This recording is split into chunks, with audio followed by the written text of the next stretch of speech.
What's up everybody, it's Dave here with Comics Games Life, and today's video is on White Widow's Idylhaven miniseries. This is a 4-issue series that came out in 2023, and Yelena Belova, aka White Widow, has decided to leave her old life of assassinations and espionage for a boring life in a town called Idylhaven. She's done this because she wants to know exactly who she is. Her whole life she's being told what to do or who she should be. So now she's taken the time to figure out the things that she loves, hates, likes, and dislikes. And she's figuring that out by way of tactical organization.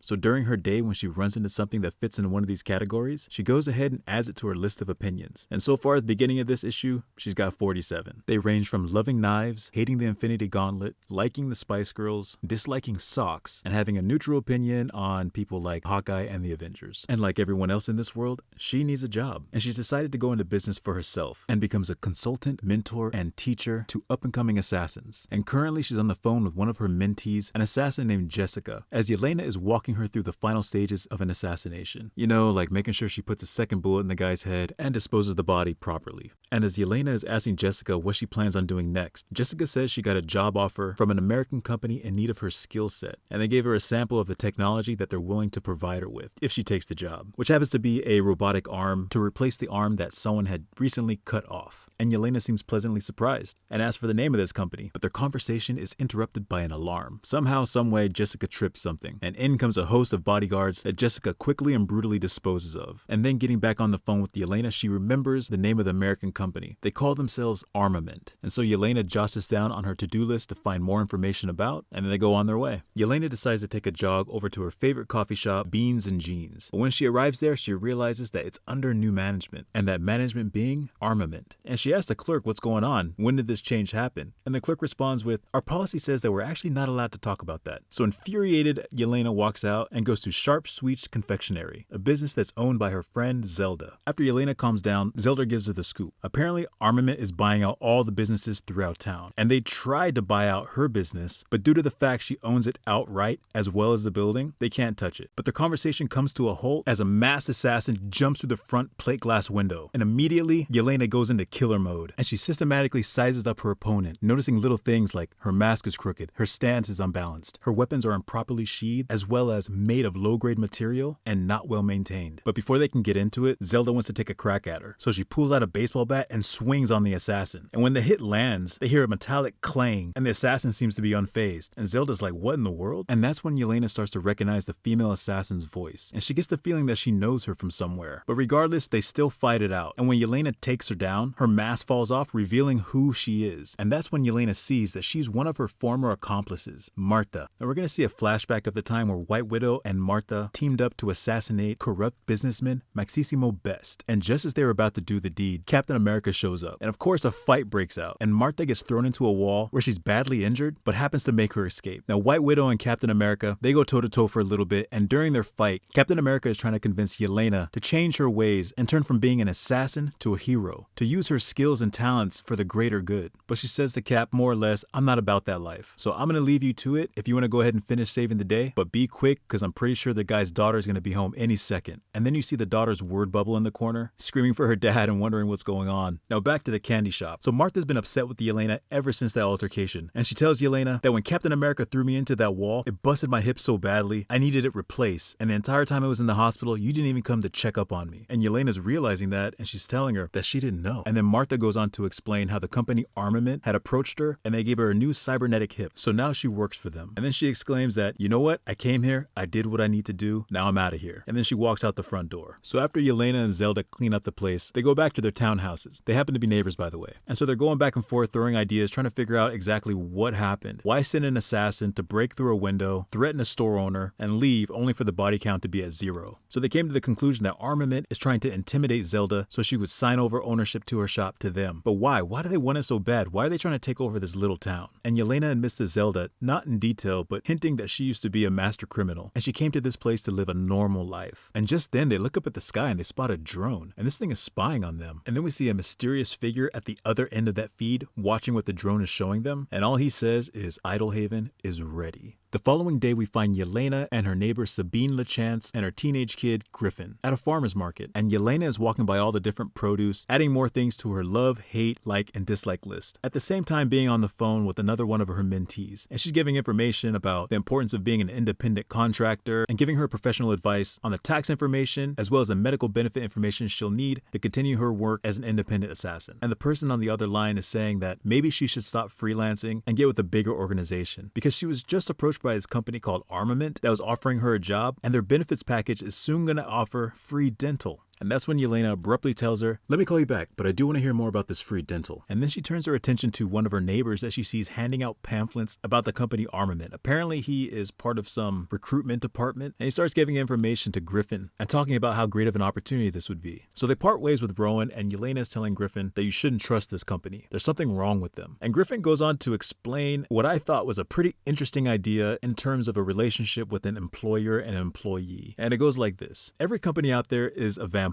and they're all out to suck your blood, and they're never going to give you anything back, at least not in a meaningful way. But if you have to pick a vampire to suck the blood out of your neck, you might as well pick one that's going to give you cool powers. So if you're picking and choosing, trying to figure out which company you want to work for, go with a vampire that's going to give you the coolest powers. So Sabine and Griffin, they kind of get into a back and forth about which college to go to, internships, types of jobs that are out there, because Griffin wants to get into cybernetics. That's pretty much the end of their time at the farmer's market. And when Yelena hears this, she asks Griffin to take a look at this cybernetic eyeball thing that she happened to, quote, unquote, find. And this was actually a piece of tech that fell off of Martha's eyepiece that she was wearing when they got into a fight in the candy shop. Now back at Yelena's apartment, Griffin is looking at this thing, poking and prodding, and right away can tell that this thing is high tech and that it comes from Armament. And right there, Sabine says, "You know what? Stop. Put it away. We can't touch it." Because the school that Sabine works at is currently being transformed into an Armament charter school, and they have a strict policy with altering or taking apart any of their technology. So she tells Griffin, before we get into any trouble, let's leave it alone and let's go home. And as soon as she opens the door, she is standing in front of two assassins. But unlike Martha, these are actually familiar faces. We have Diamondback and Black Mamba, formerly of the Serpent Society. And they were just about to barge into Yelena's apartment. And Yelena's like, "No way, that ain't gonna happen." And of course, a fight ensues. And you come to realize that every fight White Widow gets into, either her or someone else has to do an aerial cartwheel. But besides that, Yelena smashes Black Mamba in the face with a free weight, only to receive a knee in her face for the troubles. Now while they're tussling on the ground, Diamondback is like, "Forget this, you know what? I'm gonna end her." And all of a sudden she gets electrocuted and collapses to the floor. And there's this robotic voice saying, "Permission to use lethal force denied." And Yelena's like, "You guys work for Armament too?" And Black Mamba responds with, "Yeah. And to be honest, you're pretty good in a fight. Maybe you should join us as well. I mean, we didn't even come here to fight you. We were just in here to get our tech back." But then she offers her a business card and says, "You should really think about joining up. They give us some incredible weaponry, and word on the street is they're going to be giving us free dental soon." So when that conflict is all said and done, everybody's sitting outside on the porch, again talking story about what just happened. And then just like the day before, a drone comes by. But this time, instead of just spying on them, they deliver an envelope full of paperwork. And apparently Armament owns the condos that Yelena lives in, because the document states that since you messed around with our technology, that's grounds for immediate termination of your lease, and you're getting evicted. So Yelena's like, "Okay, you want a war? Let's have a war, because I'm going to fight it the only way I know how, as the White Widow." So in the dead of night, Yelena is rappelling down Armament's corporate office, and in her ear is Griffin, who's acting as White Widow's own personal oracle. And the whole reason Yelena is there is because she's there to destroy the records room that contain any evidence of her being sent those eviction notices. And Griffin's about to give her directions to where the records office is and the best way to dispose of those records. But before Griffin can tell her anything, Yelena finishes the job. Easy peasy. And now she decides she's going to go hunting to see who exactly is running this corporation. And upon making her way to the upper floor, she can't help but admire her new weapons that Griffin made her, ones that she calls Widow's Fangs, a pair of knives that can deliver an electrical shock and or an ample amount of poison to kill or incapacitate a target. And once to the upper room where she sees several dozen television screens and a single person sitting in a chair, she moves up quickly behind them and stabs them through the back of their head. But she quickly realizes that this isn't a real person. This is actually some sort of cyborg. So she knows the real brains behind this operation isn't here. So she hightails it out of there, and as she's navigating her way through the streets, she happens to run across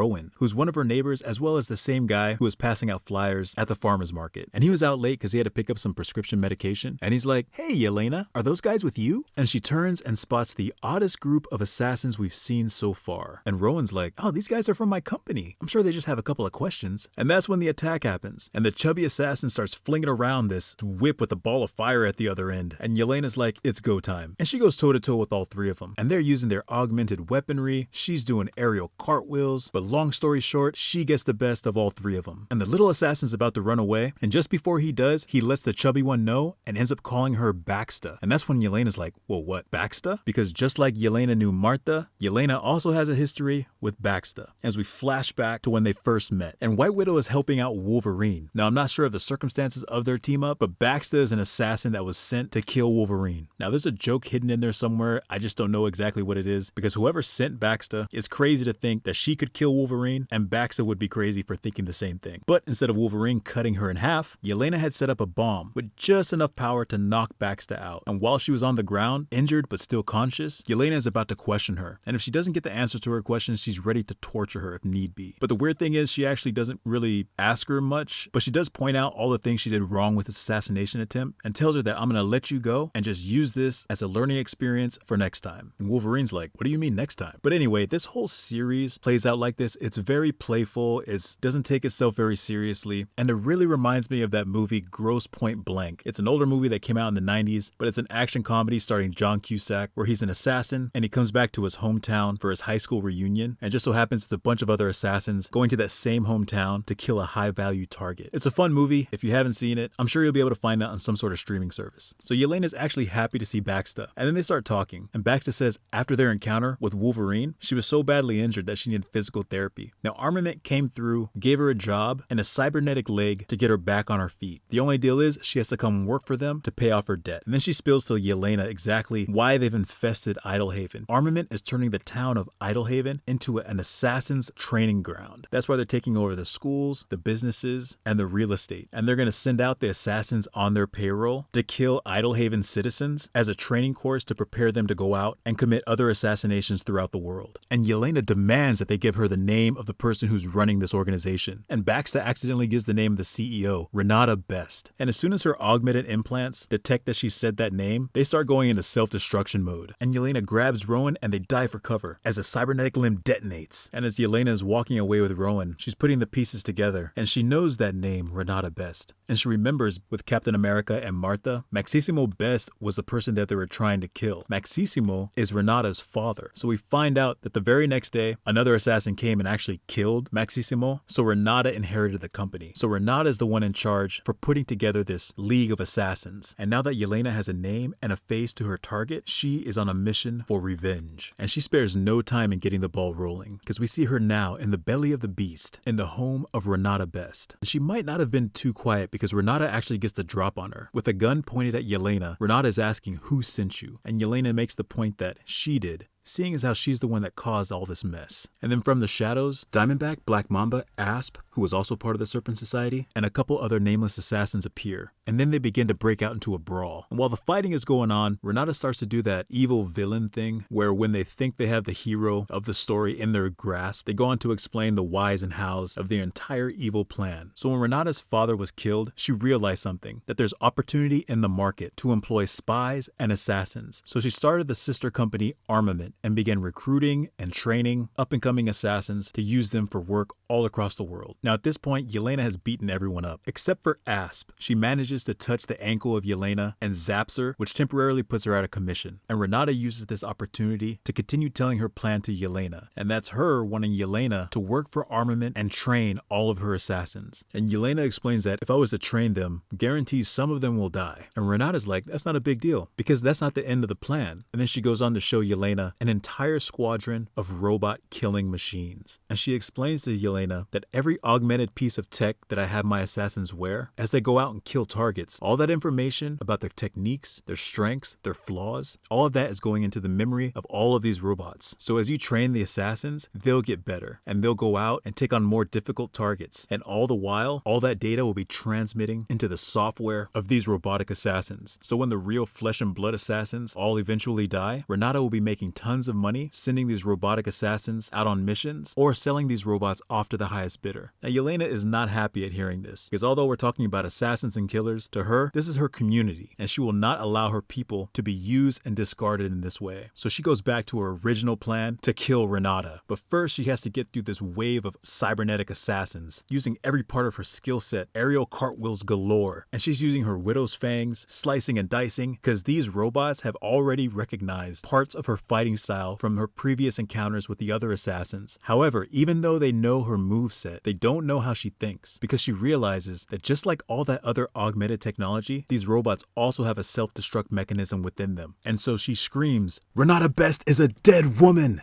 And this triggers something in all the robots as some sort of violation, and each one pretty much turns into its own bomb. And they all blow each other up. Now Yelena makes her way out of the room, and she proceeds to chase down Renata. And when she finds her, she tackles her to the ground, and she's so close to stabbing her in the face with one of her knives. But then the scene changes, and now it's the next day, and everybody's hanging out at Zelda's candy shop. And they're talking about how armament is starting to back off because the CEO, Renata, is missing and no one can find her. And Zelda whispers to Yelena, "Did you kill her?" And Yelena gives a vague answer, so we don't know for sure if she killed her or not, but she's definitely in a place where no one can find her. And Sabine makes the comment that just because the company seems to be backing off of Idylhaven, it doesn't mean they're stopping. So Yelena, she's ready for the fight. If armament wants to come back, she'll be ready for them. And she won't be alone, because Zelda, Sabine, Griffin, Rowan, each one says that they can all play a part in taking down armament. And Yelena accepts their commitment and says, "I will spill blood for all of you." And Zelda ends it with, "That's what community is all about." So that's the end of White Widow Idylhaven miniseries. Like I said before during the story, I thought this series was fun and is definitely something you should not take seriously. I really like the character of White Widow, so I was expecting more from this. I did find it kind of strange that for all the talk about assassins and assassinations, not too many people died in the series. We have Jessica, who killed a bunch of no-name enforcers in issue number 1, and then we have Baxter getting blown up by her cybernetic limb in issue number 3. But besides that, that's about it. And even Renata, we don't even know if she died or not. But for all the talk about assassins and assassinations, I feel like I've said those words so many times throughout this story. Not much of that really happened, which I don't know if it's clever or kind of annoying. But there's a lot to this story that I wanted to like, and as I read it, there were a lot of things that I imagined, oh, if they would have done this or if they would have done that, it would have been a whole lot better. And there are movies and comics and video games that I really like that are really, really bad, but I enjoy them because I can see the potential, not so much what's in front of me. And that's the feeling that I got with this series. Now, I really like Florence Pugh as the White Widow in the MCU, so I hope they do more movies and things with her. I know Thunderbolts is coming out, but that's more of a team flick. Maybe one day they'll be able to get away with a White Widow standalone movie. But tell me what you guys think in the comments below. And definitely continue to support your local comics and game shops. I hope you don't get tired of me saying that, because I'm going to keep saying that after every video. And if you guys have noticed, at the end of my videos, I like to highlight a comic book shop. But if you guys have any suggestions, go ahead and put that in the comments below too. Because as much as I like retelling these stories, I do want to put a spotlight on the local LGSs and LCSs. But with that being said, I thank, love, and appreciate all you guys out there who are watching. Don't forget to like, subscribe, share, comment, and I will see you guys next time.